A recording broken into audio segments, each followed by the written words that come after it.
Hi అండి. ఈరోజు పిల్లలు ఎంతగానో ఇష్టపడే ప్యాన్ కేక్స్ ఎలా చేయాలో చూసేద్దాము. వీటిని పిల్లలు చాలా ఇష్టంగా తింటారు. చాలా హెల్తీ వేలో చేసుకోవచ్చండి.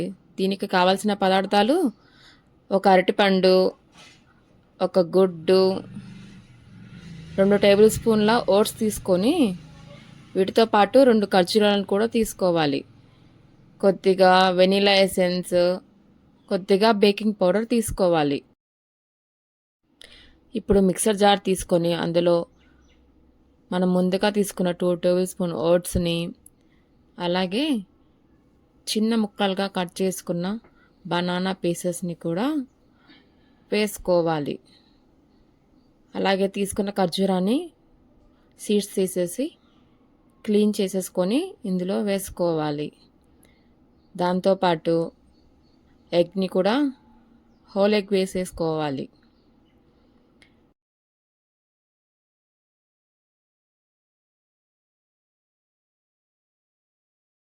ఇందులో చిటికెడంతా బేకింగ్ పౌడర్ని వేసుకొని మిక్సీ చేసుకోవాలి.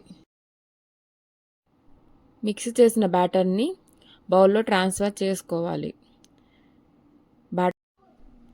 బౌల్లో ట్రాన్స్ఫర్ చేసుకున్న బ్యాటర్లో కొద్దిగా వెనీలా ఎసెన్స్ వేసుకోవాలి. వెనీలా ఎసెన్స్ అనేది ఆప్షనల్ అండి, మీ దగ్గర ఉంటే వేసుకోండి. దీన్ని ఒక 5 to 10 minutes రెస్ట్ చేసుకొని పాన్ పెట్టేసుకొని దానిపైన గీ వేసుకొని దోశలాగా వేసుకోవాలి. దోశలాగా అంటే మరీ పలసగా కాదండి, కొంచెం లావుగా వేసుకోవాలి, లేకపోతే విరిగిపోతుంది. బనానా ఉంది కదా బ్యాటర్లో, దాన్ని 2 sides మంచిగా రోస్ట్ చేసుకుంటే గీ వేసుకొని ప్యాన్ కేక్ రెడీ అవుతుంది. ఇలాగే కాదండి, పిల్లలకి నచ్చే విధంగా చిన్న చిన్న డోరా కేక్స్ లాగా కూడా వేసుకోవచ్చు, లేకపోతే మిక్కీ మౌస్ లాగా వేసుకోవచ్చు. మన ఇష్టం. ఇంకా బ్యాటర్ని ఎలాగైనా వేసుకొని పిల్లలకి సర్వ్ చేసుకోవచ్చు. ఇలా దోశలాగా వేయచ్చు.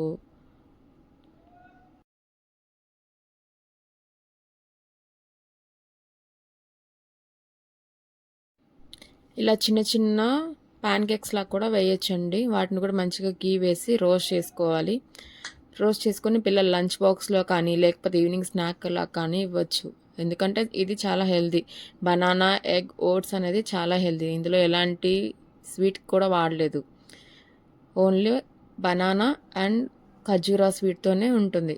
చాలా healthy and tasty pan cake study. వీటిని మీరు లంచ్ బాక్స్లో కూడా స్కూల్కి సర్వ్ చేయొచ్చు పిల్లల కోసము. ట్రై చేసి ఎలా ఉందో చెప్పండి.